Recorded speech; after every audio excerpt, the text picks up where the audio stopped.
Welcome back to another episode of Tips from Tom, where we cover a wide range of real estate topics pertaining to buying and selling transactions to educate you guys on exactly what to expect from your agent, what to expect from the transaction, and some common issues that come up. And what I want to cover today is something that people act very much like they're prepared to go through during a transaction, but they don't realize the effect of it and the severity of it until they're actually in the transaction. And that's the emotional baggage and the emotional toll of buying or selling takes on you, your partner, your family, and whoever's going through that transaction with you. Now, a strong agent, a strong advisor is going to build a team around them and you who is prepared for that and knows how to navigate that. They know how to remove that emotion and keep things in line and keep them strictly about the business of getting you across the finish line. Not everybody is prepared for what that looks like. So that's what we're going to dive into today. And don't forget, if you find this stuff useful, please hit that subscribe button, hit that bell button so you get notifications. And you can find this in the video version or the audio version wherever you download your podcast. So let's dive into exactly what that emotional baggage looks like and how we can navigate it. Far too often, we as advisors see emotions from our clients blow up a deal. Now, as an advisor, something that I pride myself on is being able to remove that emotion from my clients and keeping them on the path. And I get it. Listen, there is no avoiding it. There will come a time during a transaction where it starts to get a little bit confrontational, right? The goal is to avoid that confrontation at all costs. However, there are times during a transaction where buyers and sellers alike get annoyed, they get emotional, they get confrontational during that transaction. So any strong agent is going to already be prepared for that, and they're going to continue to find ways to continue to move you forward, keep you focused on the task at hand, which is getting and accomplishing your real estate goals, whether that be selling for top dollar or whether it be winning a bidding war and getting you your forever home. Either way, both of those things are going to make sure that we are staying on the path. As a buyer's agent, your buyer's agent needs to be more than just opening the door. They need to be able to advise you. They need to be able to keep you, walking through the process, hold your hand, educating you on what to expect every step of the way. And as a seller, you should expect more from your agent than just putting it on the MLS and taking some photos. They should be able to also educate you on that entire process. They should be able to navigate that with the other agent, with the buyer broker, making sure that the team around you is keeping everything in line and everybody's hitting their deadlines to make sure that we are getting you to your end goal, which is selling your home for a top dollar. So today what we're going to talk about is the two biggest pain points that I see during transactions that cause that emotion to creep in and possibly blow up a deal and ruin what could be a perfectly good deal for both the buyer and the seller. So let's take a look at what those two biggest points are during a transaction where things tend to get the most confrontational. So point number one, and that confrontation can start relatively early in a transaction, is the truth. And that's going to come during pricing strategies when we're talking with our sellers or our buyers and talking about what that price is and kind of coming up with our pricing goals, where they're searching and how we're going to attack the market, as well as those negotiations that go on during that process of making sure that we get you into contract. So a good agent is going to educate you on exactly what that looks like and what that negotiation process starts with. And they're going to talk a lot about what their strengths are and what their plan is. You should be asking questions about how they plan to get top dollar for your home, or how as a buyer's agent, if you're looking at the market as a whole, what is a buyer's agent going to do for you to make sure that, what is their value proposition to make sure that you can get the home that you want to get and that you get it for a good price and that you are protected throughout the entire process. And what happens is, as buyers or sellers, you have this mindset that you have to be in this price and this is the price that we want. And any good agent is going to make sure that we remove those feelings from the transaction and operate in facts with the transaction. We don't make up the pricing. Buyer agents and seller agents alike, they're not just making up the pricing as to where you should be able to buy or sell your home. The market is speaking to us, and any good agent is making sure that on the buy side or the sell side, we are supporting our pricing strategy with comparables, making sure that we understand, hey, listen, this is what the market is telling us your home is worth, right? And as a buyer agent, this is what the market is telling us that this home is worth. If we're dealing with bidding wars, which get ridiculously emotional, no matter how much you think that you can navigate that, I promise you, you're going to struggle at certain places and you're going to need that professional guidance. So when it comes to bidding wars, as a buyer's agent, I'm making sure that I'm educating my clients. Hey, listen, here's the way what things are going over asking price percentage wise. Here's their days on market. So you're looking at 19 days on market before they're even thinking about doing a price reduction. And in a bidding war, we're looking at the average at closing anywhere from, let's just say, for argument's sake, 5 to 8%.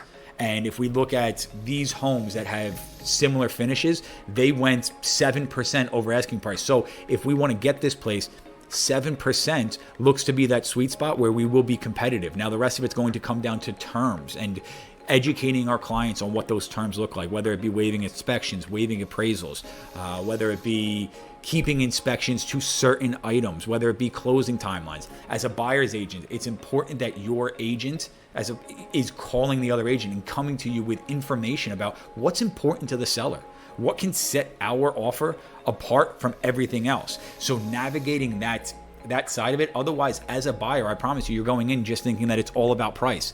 I assure you, there are offers out there that are more about price. Me, right now, we are in contract and about to close next month on a place where there were 4 other offers higher than ours. But we were able to navigate it because I had a rapport with the other agent on the other side. We were able to navigate what was important to the seller, hit those points, as well as assuring and making sure that we had a team surrounded us, from lender to attorney to title, making sure that everybody was on the same page and the agent trusted that we were going to be the ones that were going to be able to get it across the finish line. So while there were 4 other offers higher than us, they wanted reliability. Reliability is sometimes more important than price. So what is important in that offer? And those are things that you need to find out and that your agent needs to be navigating for you, because this is the first step. And if we don't knock this one out of the park, the rest of the transaction is going to be bumpy. It's going to be emotional. It's going to be confrontational. And anybody that is a good agent does not want that. And they're going to find ways to navigate through that so that everything is smooth sailing. Because as agents, we rely heavily on you guys, our consumer, sending us deals on the back end of this, sending us your friends and family. I can call somebody random and screw up a deal for them, and chances are, they don't refer me somebody, okay, fine. But if I screw up a deal for a past client or a referral source from a client, guess what? That person who sent me that deal, not only did I screw up that deal, I've now screwed up their name, who referred me, and I'm never going to get anything back from that person again. So now I've missed out on a number of other deals going forward. So as an agent, our job is to make sure that you, the consumer, are happy with this on the back end, because we are hoping and depending on you sending us your friends and family on the back end of this. And we need to perform as such. So part number 2 and navigating the second section is going to be the inspection clauses that go on. So during inspection, our home inspector is going to go through this place with a fine-tooth comb, making sure that everything's working. When we get that report back, now emotions are getting higher, tensions are getting higher. And this is because we want things as a buyer, we want the seller to fix things. And as a seller, the seller's going, this isn't a problem for me. I don't understand why it's a problem for them. Both parties, I promise you, think that they're being reasonable. So as an agent, our job is to remove that emotion and take a step back and look at the entire thing and say, hey, listen, this is how we stay on pace. What is your end goal? Your end goal is, as a seller, is to get what? The most amount of money possible in the least amount of time with the least amount of headache. Any agent's job is to remove that and keep us focused on the task at hand. Those 3 things. And as a buyer, your job is to what? Close on the property, especially in a competitive market. You don't want to go back into the buyer pool. And as rates continue to come down, that buyer pool is going to grow and it's going to be more competitive. So in a competitive market, once you get something under contract, you want to stay focused on the task at hand. Now, if there are major issues, I get it. Your buyer agent should navigate you to walk away from that.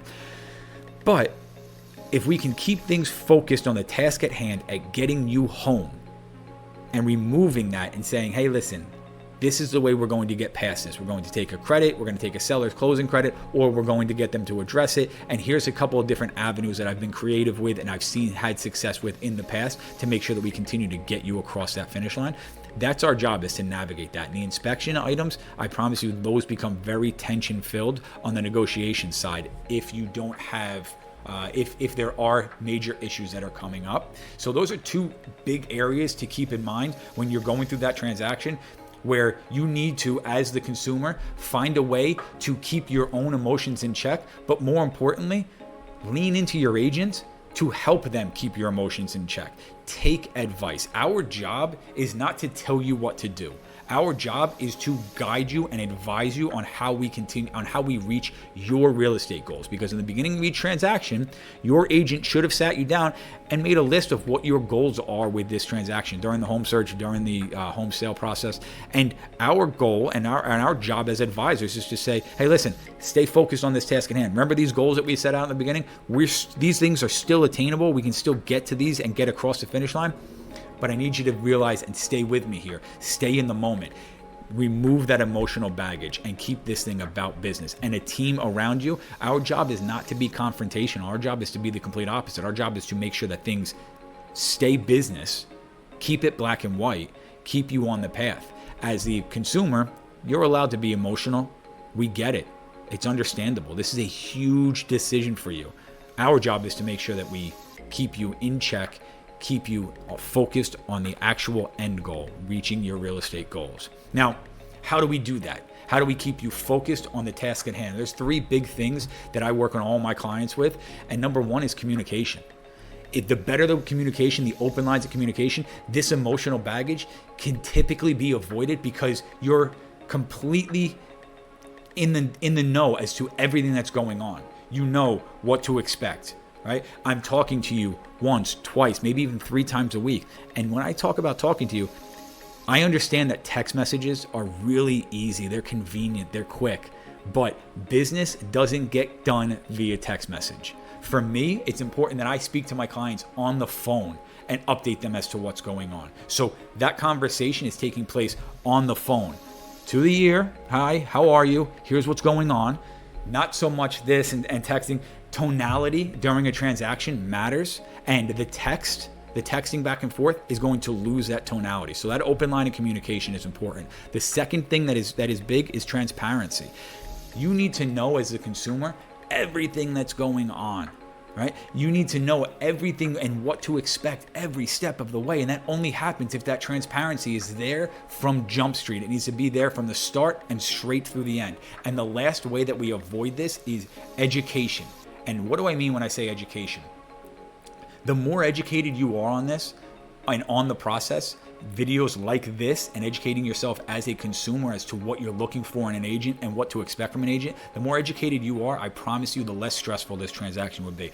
As somebody who has a background in education, I take a lot of pride, and it's one of my major core values when I operate with my clients, is making sure that they are educated on the entire process. So we're having that sit down every step of the way, and they are getting kept up to date as to what to expect and what each step of the process actually looks like. So the big three things to avoid and hopefully navigate that emotional baggage a little bit easier: communication, transparency, and education. Those are my big 3 points that I navigate my clients' emotional baggage with. So I hope that you found this useful. I hope that you will subscribe to the channel. Make sure to hit that bell and download wherever you get your podcasts. Download this for more information. And if you guys ever need anything at all, don't forget, please, my contact information is going to be in the description below this. Reach out, ask me a question. I'm happy to do an episode about your question. I'm also happy to jump on a phone call, jump on a video chat, and we could talk about what it looks like for you and what you should be looking for in your agent and get you educated on the process as a whole, because that's what's really going to make this easy. Send this episode to a friend that needs to see it. Tell them it's a tip from Tom, and I look forward to seeing you guys next time.